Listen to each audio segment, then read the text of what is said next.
Welcome to our second domain, insert and format text, shapes, and images. Here we're building the content that actually appears on your slide, including text formatting, working with shapes, and inserting images. This section is a quarter of the exam and it will be heavily tested. In this video, we're focusing on formatting text, including applying styles, creating columns, and building bulleted and numbered lists. Folks, welcome to the objective, apply formatting and styles to text. Formatting text is one of the most common workflow tasks that you'll do.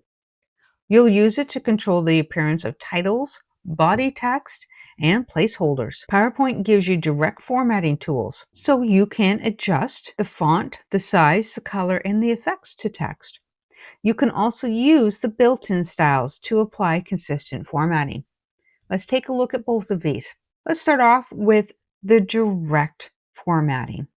In that case, I'm going to select my heading of deck slides, and within home, we'll go to the font group, and I could make some of the changes here, or you can pop out the font group to show a few more options. In the font, we can adjust the Latin text font. In this case, we have a plus heading. We can adjust the font style. Let's go to italic. We can change the size. I'm going to change the font color. You can also apply an underline style and an underline color. And then we have a couple of effects that we can also leverage here. I'm going to go with all caps and then click OK. That's it. We have configured the text that we selected, nothing else. We can also use the quick styles. From home, you'll go into drawing and quick styles. But before I do that, I'm going to select the shape or the text that I want to apply the quick style to. Now you have a variety of theme styles to choose from or presets. As I hover over these, you'll see a preview of what that looks like. I'm going to go ahead and take the turquoise with accent 4. There we go. That preset has now been applied to the contents within that shape. Moving on to the objective, format text in multiple columns. Multiple columns help you organize text into readable sections. This is really useful for dense content or comparison slides. Let's review how to do this. I am going to select our financial summary slide. This looks like it would be a good candidate for multiple columns. I'm going to select the placeholder, or I could select the text. I'm going to go up to Home, Paragraph, and here you'll notice that we can add or remove columns. I can select 2 columns. I can select 3 columns. We also have the option for more columns. I'm going to select 2 columns and move the financial highlights to the second column. Now that we've created the columns, maybe we've changed our mind and don't want them. Again, I'm going to select the placeholder. I'm going to come back up to columns, and then I'm going to go to 1 column, and we're back to where we were. Our final objective in this grouping is create bulleted and numbered lists. Bulleted and numbered lists help structure information clearly. Let's create and format a bulleted and numbered list. To do this, I'm going to pop back up to our deck slide. I think I'll leave the quick style in place. I'm going to select our placeholder. There we are. You're going to go up to Home and then back to the paragraph group. And here we can select either bullets or numbering. Let's start off with bullets. As I hover, I can see what those bullets would look like. Nice, I like that one. If we wanted numbering, select the numbering drop down and choose your option. If we need to adjust the hierarchy, we can do so by increasing or decreasing the list level. Let's take a look at that. Let's say that client engagement is a subset of the communications. I'm going to pop my cursor in front of client engagement, go back up to paragraph, and then I'm going to increase the list level. And you'll notice that client engagement becomes a subset of the communications plan. You will also notice that our numbered list, or in this case, our alphabetical list, continued that as A. You can change this by selecting either the numbered list. I can change that, or I can come over to the bulleted list. Let's assume that client engagement really should be its own item. I can decrease the list by going back up to paragraph and then decrease the list level. Prior to the exam, be sure you're familiar with how to apply a bulleted and numbered list, as well as increase or decrease the list levels. You now know how to format text using styles, columns, and lists. Let's move on. In this video, we're inserting links, including hyperlinks, section zooms, and slide zooms. These tools help create interactive, non-linear presentations. We're working on the objective, insert hyperlinks. Hyperlinks let you connect your slide content to websites, email addresses, other slides, or external files. Basically, hyperlinks can be applied to anything that's selectable in your PowerPoint presentation. Let's go ahead and insert a hyperlink. I'm going to do this in our financial summary slide. I'm going to include the hyperlink at the bottom.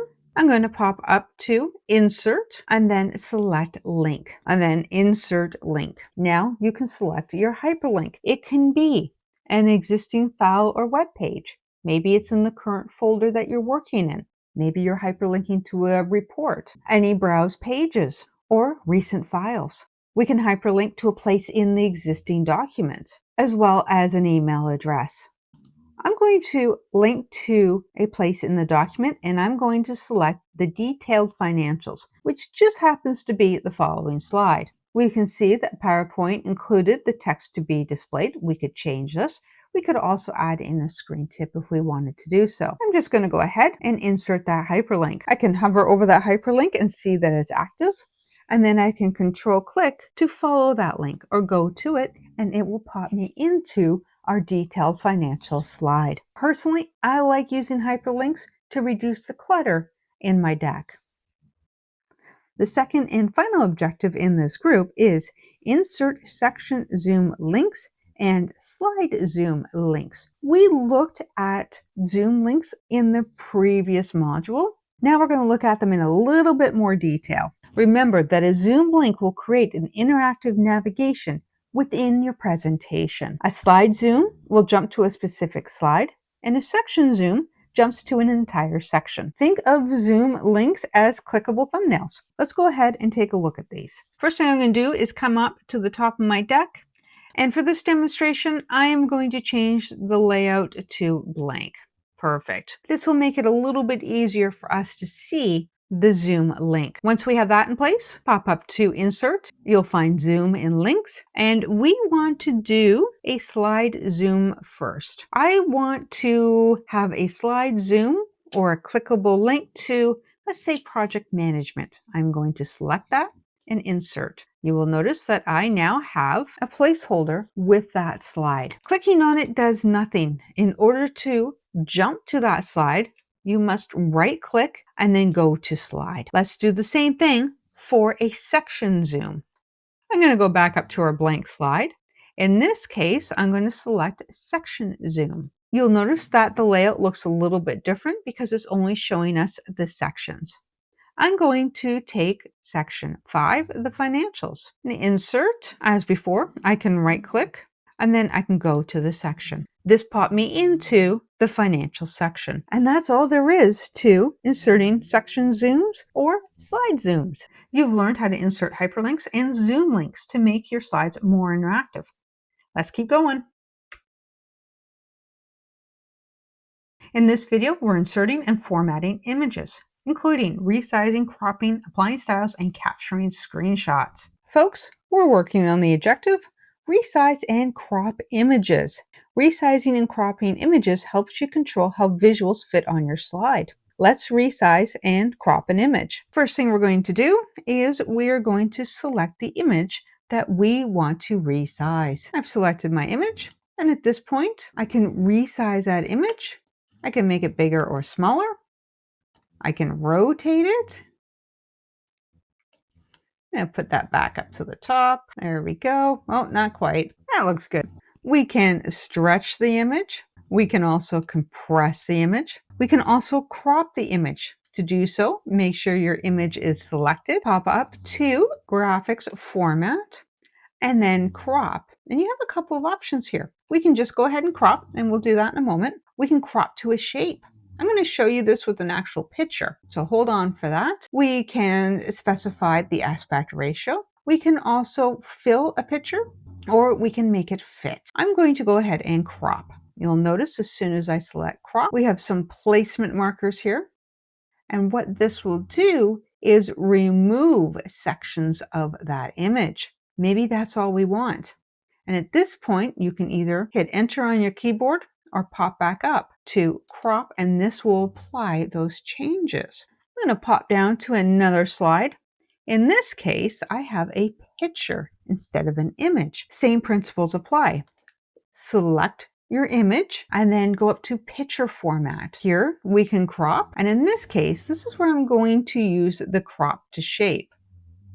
I'm going to put that plant into an oval. You'll notice that the cropping took place automatically for me. I can then adjust this a little further if I want to do so.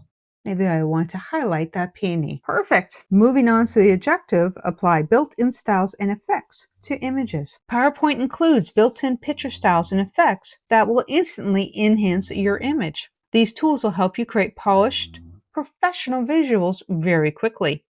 Let's apply built-in styles and effects, and we're going to use my image of the peony. As before, ensure that your image is selected. Open up picture format if you're not already there, and here we can apply a picture style. You'll notice as I hover over these styles, we can see what it looks like. We have drop rectangles, we have glows, we have frames and borders, and there are some additional ones that we can't see. Make sure you know you have to click down to see all of the options. I'm going to keep the circle, but I think I'm going to add a soft edge to it. There we go. And as before, I can manipulate that image as well. In addition to this, we can fine-tune these custom effects. To do so, again, make sure your image is highlighted or selected, and then go up to picture effects. Now we have even more options. We can apply a shadow, reflection, a glow. Oh, I like those. We'll add a glow to it. We can do soft edges. In each of these, you'll note that at the bottom, there are additional options. Selecting that will pull up the format picture pane to the right, and we can customize this even further. Of course, each effect will have different options. You'll definitely want to play with these options before you sit the exam.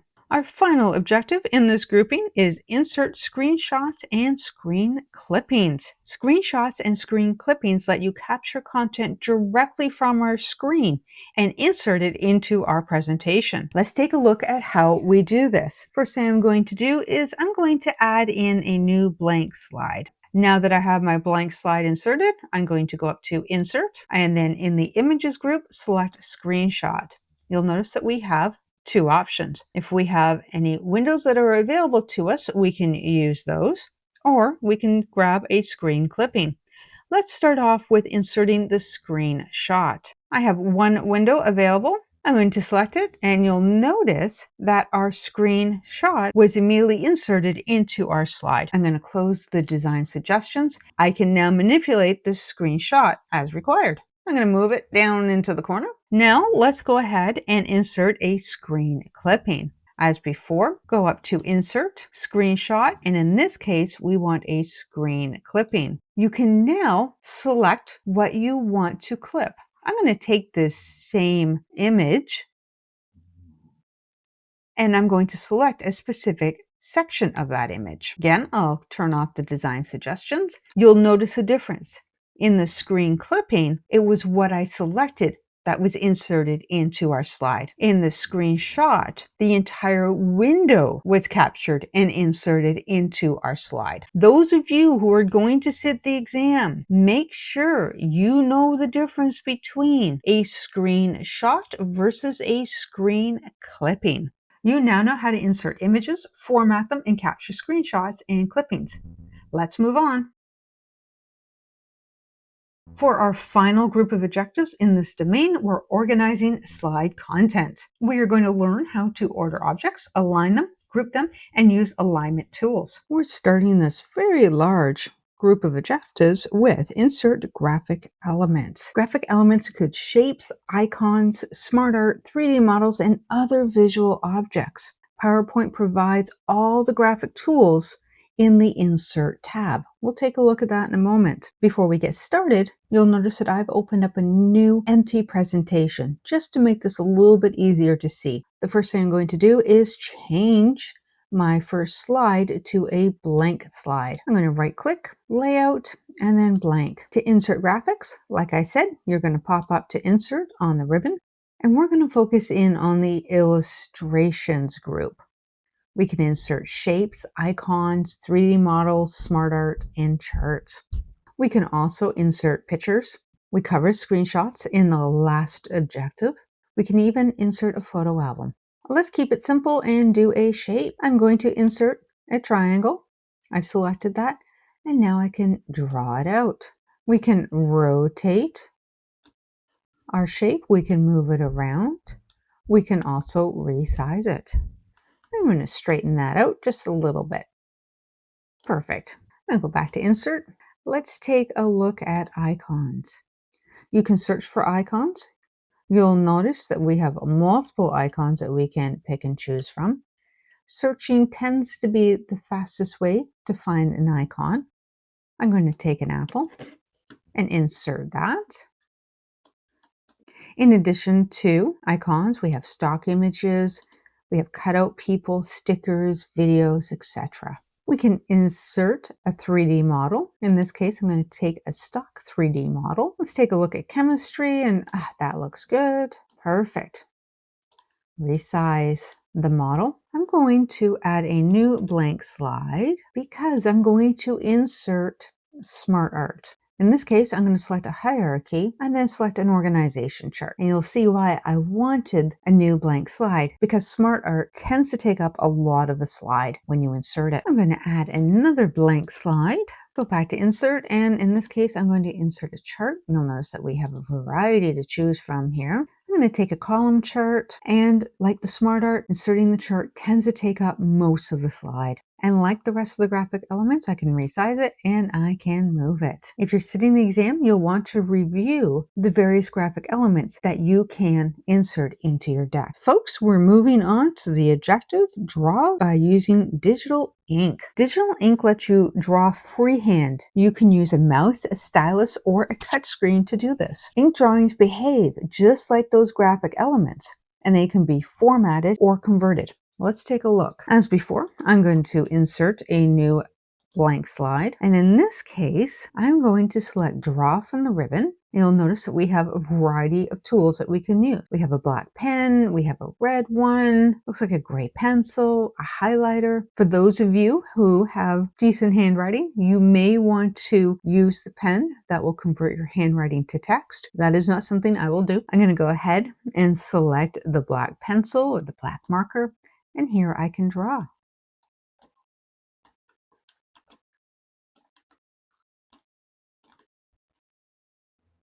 If we don't like one of our shapes, we can erase it. Perfect. I go back to my selection option. We can also convert our digital ink to shapes. Let's give that a try. First thing I'm going to do is I'm going to grab the lasso.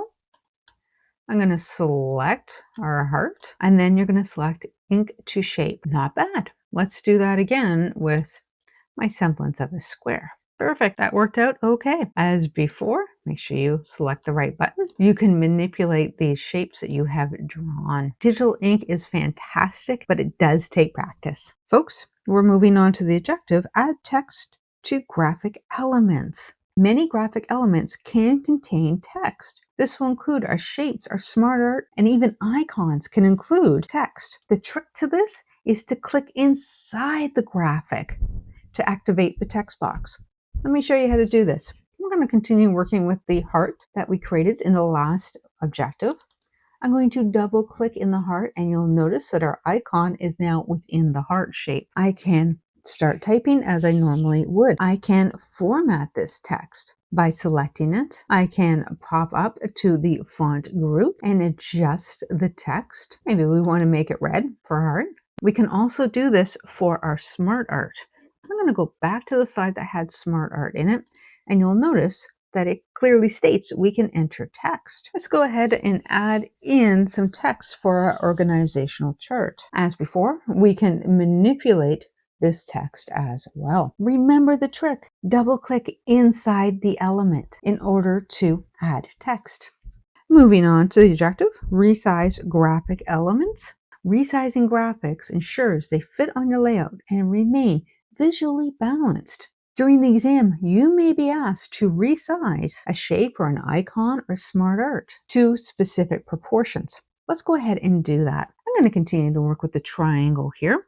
We've seen that we can resize our shape using the handles, but we can also specify the height and width. With your shape selected, pop up to Shape Format, and way over to the right, you're going to see height and width. I'm going to change this to 5 and let's say 4. Our triangle now has a height of 5 inches and a width of 4 inches. This is a great option when you need a precise size. Folks, we're working on the objective, format graphic elements. Formatting graphic elements includes adjusting the fill, the outline, the effects, and the alignment. Let's format our triangle. I'm going to select the triangle and then I'm going to pop up to Shape Format on the ribbon. In the Shape Styles, you will see Shape Fill, Shape Outline, and Shape Effects. First thing we can do is change the Shape Fill.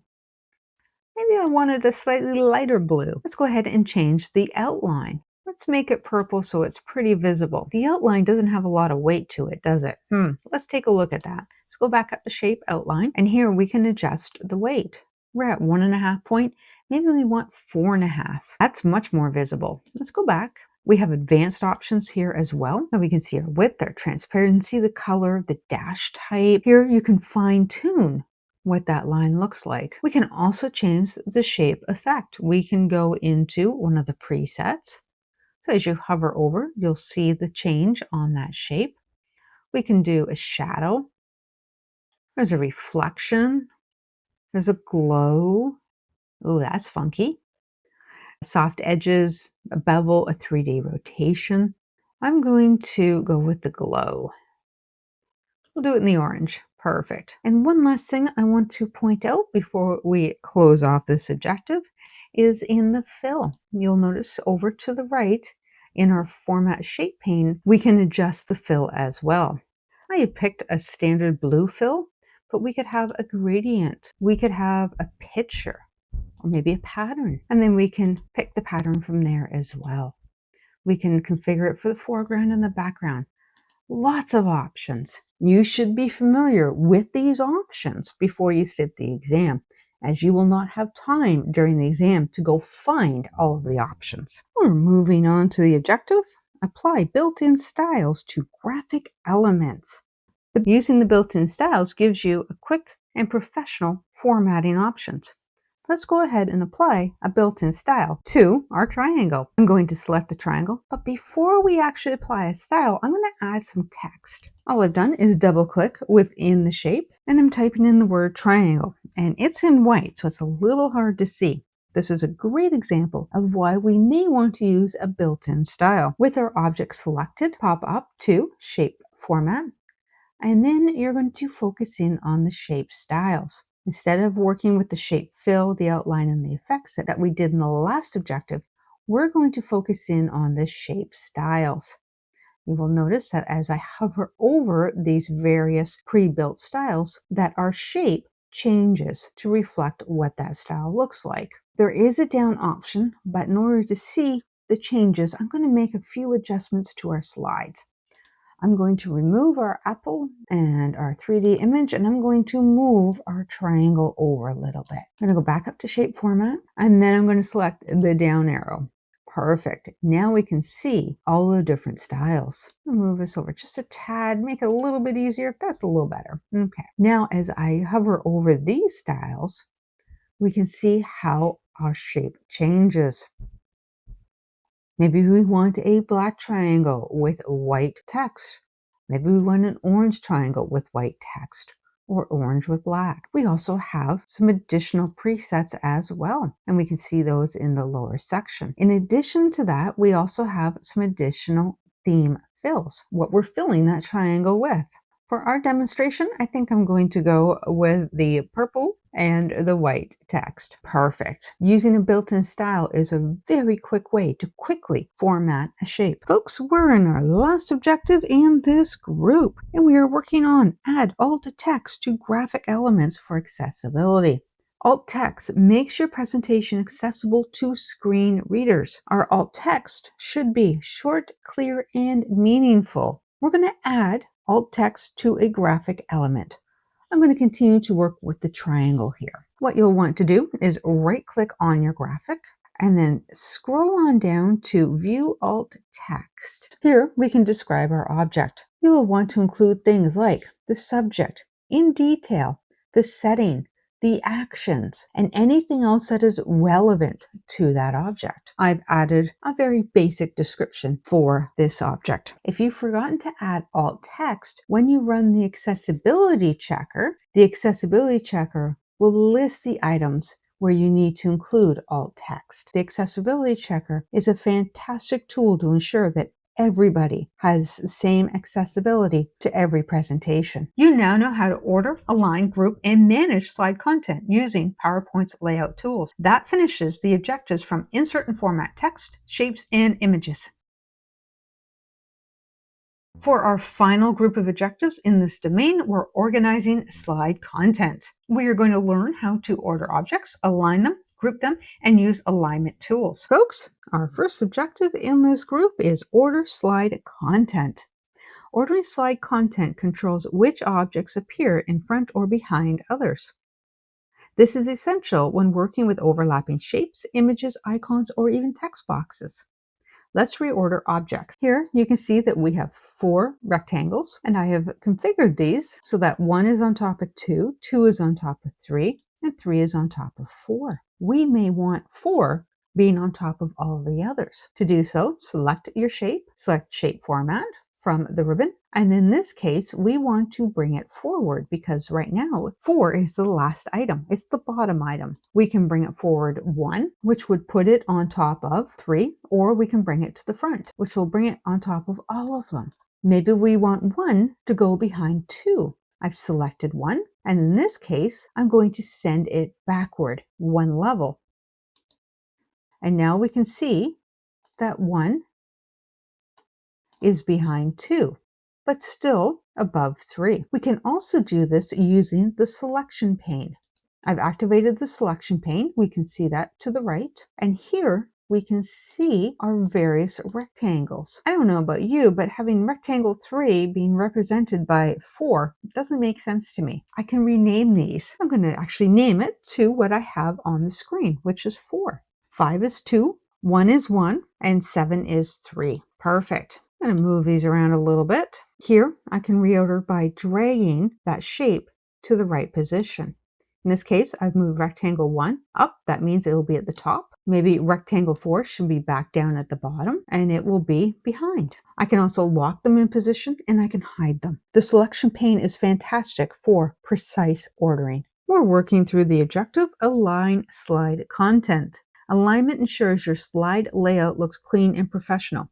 And PowerPoint will provide tools that snap objects into the perfect position. Let's go ahead and align some objects. We're going to continue to use our 4 rectangles. To align objects, you're going to need to select more than 2. I'm going to select rectangles 1 and 3. I'm going to move them down a little bit. I'm going to move the other ones out of the way. Let's just make this a little easier for us. There we go. 1 and 3 are selected. You can do this from Home in the Drawing group, or you can go to Shape Format and the Arrange group. Either will work.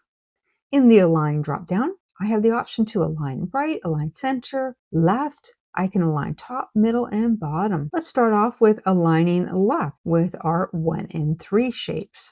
Perfect. Let's bring in 4. Actually, let's bring in 3, 4, and 2. I'm going to select all 3 of these. I'm going to go back to Align, and I'm going to align these top. Awesome. Those 3 have been aligned top, but notice that rectangle 1 was not included in that. That is something that you'll want to keep in mind when aligning. Be sure you have grouped the right objects for aligning. Our next objective is Group Slide Content. Grouping lets you treat multiple objects as one. This is really useful for moving, resizing, or formatting layouts. Let's group and ungroup some objects. I'm going to start off with selecting rectangle 3 and 1. Let's group these together. There's a couple ways in which I can do this. I can select the object, pop up to Shape Format, go to Arrange, and then Group. And now I can select Group. And you'll notice these are now one unit. I can manipulate these two rectangles as one. I can resize them as one. I can also ungroup them. I will select that single unit and I can right-click, scroll down to Group, and then you can select Ungroup. These two units are now individual. I can also regroup them in Shape Format. Pop over to Group one more time and regroup those two items. As you can see, there's a couple different ways in which to do that. You find the way that works best for you. Folks, we're on to our last objective in this group, and that is Display Alignment Tools. PowerPoint includes visual alignment guides that help you position your objects precisely. During the exam, you may be asked to turn these guides on or off. You'll need to know where to find them. Let's display the alignment tools. In this case, we're going to go up to View, and in the Show group, you will find our alignment tools. We can enable our ruler and turn that off so we can see each of these individually. We can turn on our grid lines, and we can turn on guides. Guides will move.